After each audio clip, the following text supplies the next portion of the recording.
Polsce możliwa jest piramida finansowa na rynku nieruchomości? Czy możliwe jest takie coś, jak zrobił Bernard Madoff w Stanach Zjednoczonych Ameryki Północnej?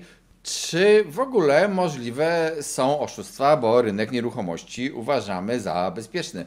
O tym będzie w tej audycji i od razu pragnę wyjaśnić i zapewnić, że wszelkie ewentualnie istniejące podobieństwa do firm działających w Polsce, do ich sposobu działania, o których opowiem w tej audycji, są całkowicie niezamierzone i absolutnie przypadkowe. Nie mówię tutaj o żadnej konkretnej firmie, żeby to było jasne, ale gdybyście spotkali w Polsce firmę działającą podobnie do sposobu opisanego w tej audycji, no to przyjrzyjcie się jej dokładnie i sprawdźcie jednak, czy to może być piramida, czy też nie może, bo zawsze warto zachować ostrożność. Jeżeli w ogóle interesuje Ciebie rynek nieruchomości, inwestowanie, kupowanie mieszkań, bezpieczeństwo obrotu, prawo w obrocie nieruchomościami, koniecznie subskrybuj nasz kanał.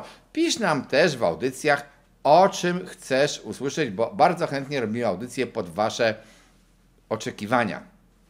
I tytułem wprowadzenia, zanim jeszcze przejdę do tej piramidy i wyjaśnienia, o co w tym chodzi, opowiem, jak może wyglądać finansowanie dewelopera. Wiadomo, deweloper poszukuje pieniędzy na budowę. On nie ma zazwyczaj pieniędzy na zbudowanie całego osiedla, całego zamierzenia, nie ma swoich własnych pieniędzy i musi te pieniądze skądś wziąć.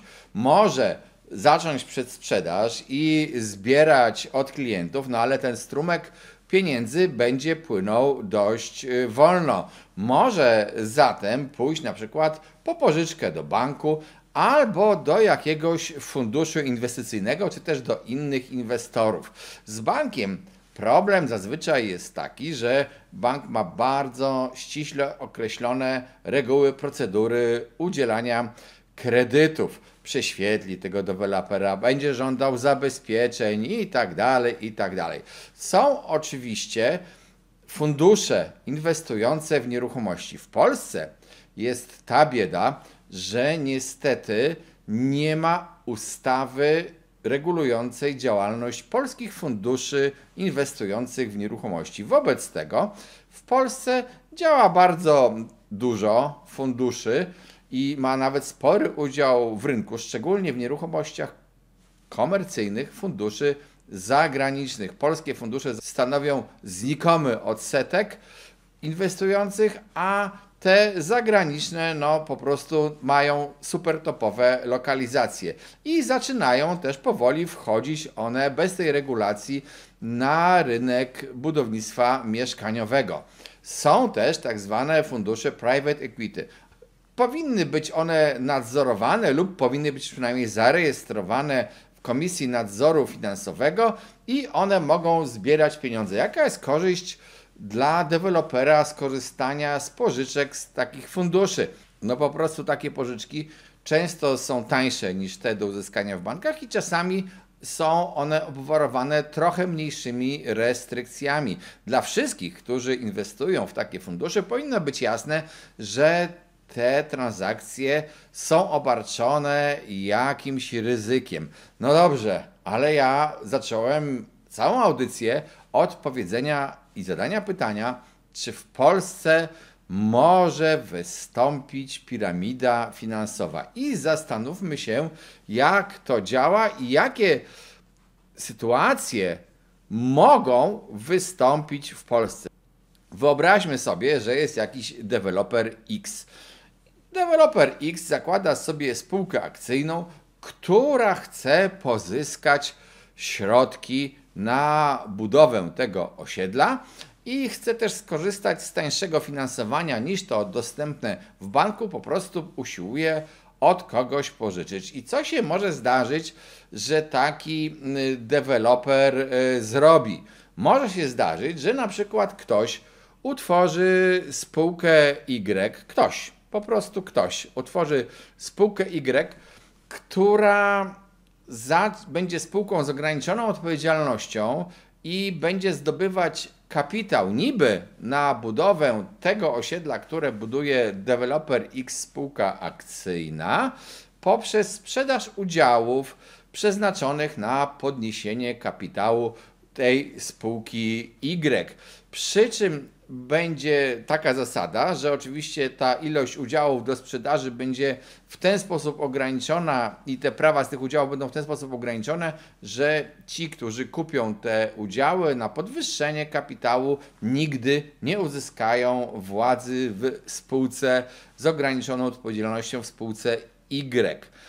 Spółka Y może zrobić w ten sposób, że zleci sprzedaż tych udziałów, tą całą akcję sprzedażową jakiejś spółce dowolnej, spółce Z.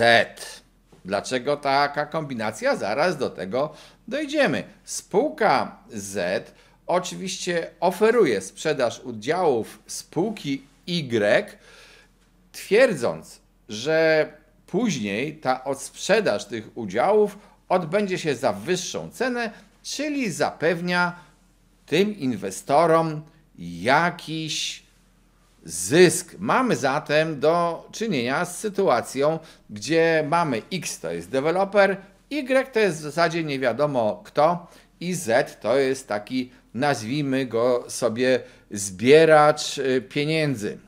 Spółka Z, która zbiera te pieniądze, jest jednocześnie ostrożna. Ona gdzieś tam twierdzi, my nie zapewniamy, że uzyskasz taki zysk. Proponujemy Ci na przykład, że dostaniesz 11%, ale tak naprawdę to Twój zysk będzie 3% plus WIBOR, a WIBOR się może zmienić. To wszystko jest obwarowane jakimiś różnymi zastrzeżeniami. Jednocześnie też spółka Z, która zbiera te pieniądze na udziały w spółce z ograniczoną odpowiedzialnością Y, w spółce Y, informuje, że ta spółka Z nie prowadzi sprzedaży instrumentów finansowych, nie jest maklerem, nie prowadzi zbiórki publicznej. Dlaczego robi takie zastrzeżenia?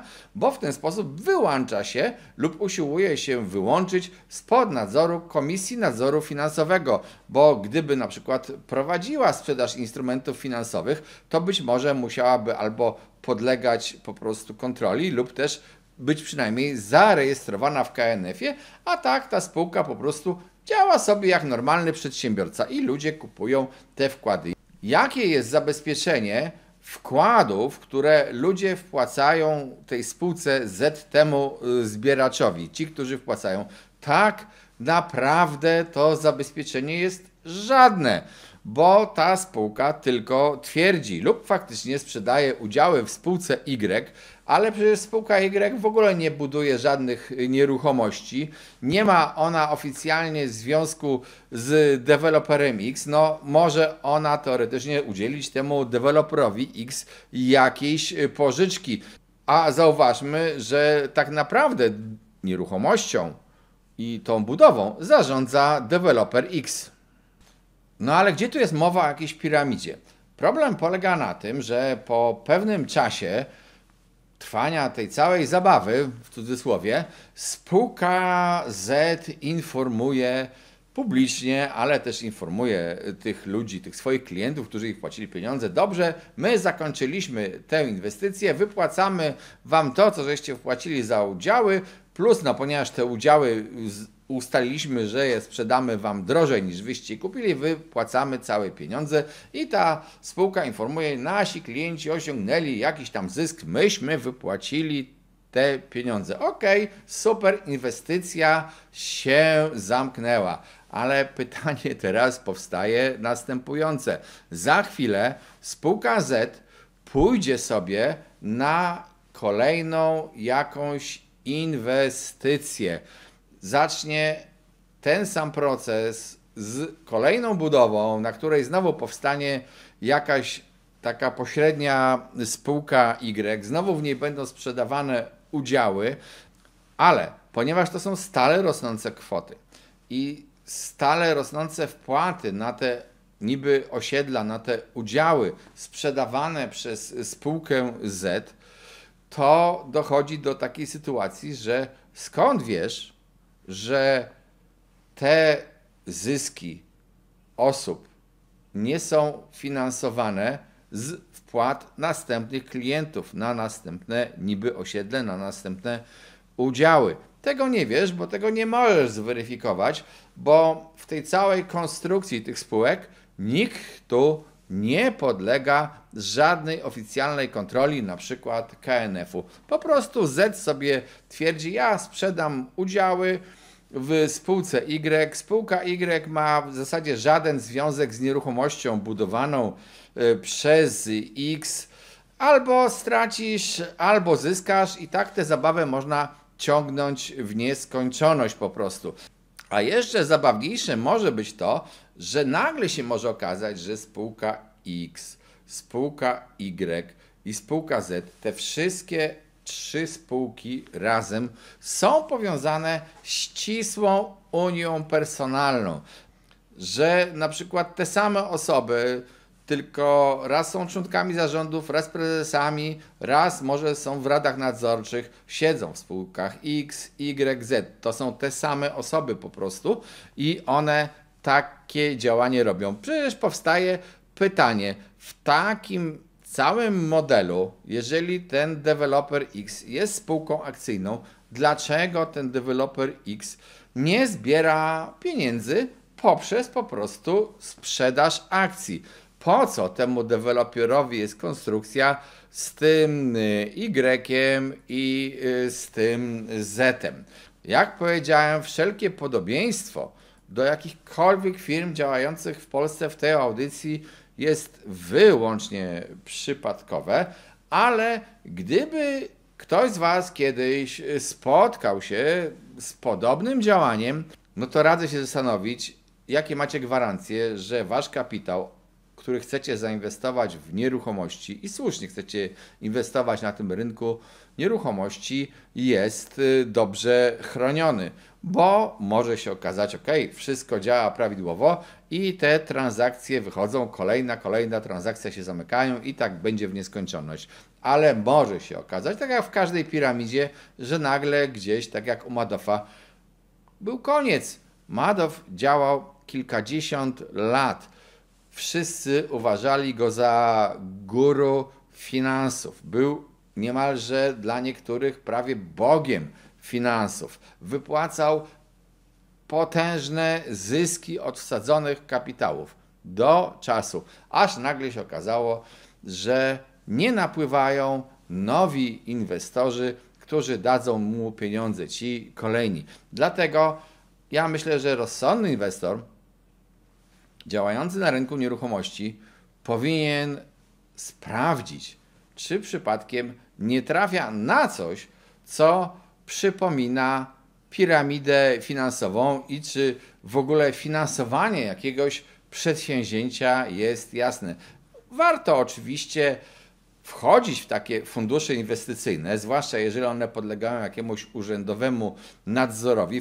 W Polsce, powiedziałem, to jest kłopot trochę w związku z brakiem ustawy, ale warto w takie inwestycje wchodzić, bo przecież łatwiej jest inwestować w fundusz i wpłacić na przykład 50 000 złotych, 10 000 złotych, 200 000 złotych, zamiast kupować sobie za każdym razem całą nieruchomość, którą potem jak chcesz wyjąć pieniądze, to też musisz sprzedać w całości. Takie cząstkowe inwestycje umożliwiają wchodzenie w rynek nieruchomości bez ponoszenia ryzyka indywidualnej decyzji, zawierzenie trochę fachowcom z takich funduszy, zarabianie pieniędzy, nawet jeżeli Ciebie nie stać na kupno jednego mieszkania, odejście od innych inwestycji niż nieruchomości właśnie w nieruchomości i wejście tam z mniejszym kapitałem, ale proszę, rób to zawsze ostrożnie i sprawdzaj, komu pieniądze powierzasz. Nie ufaj w to, że czasami takie dziwne kombinacje mają sens. Mogą mieć lub nie muszą.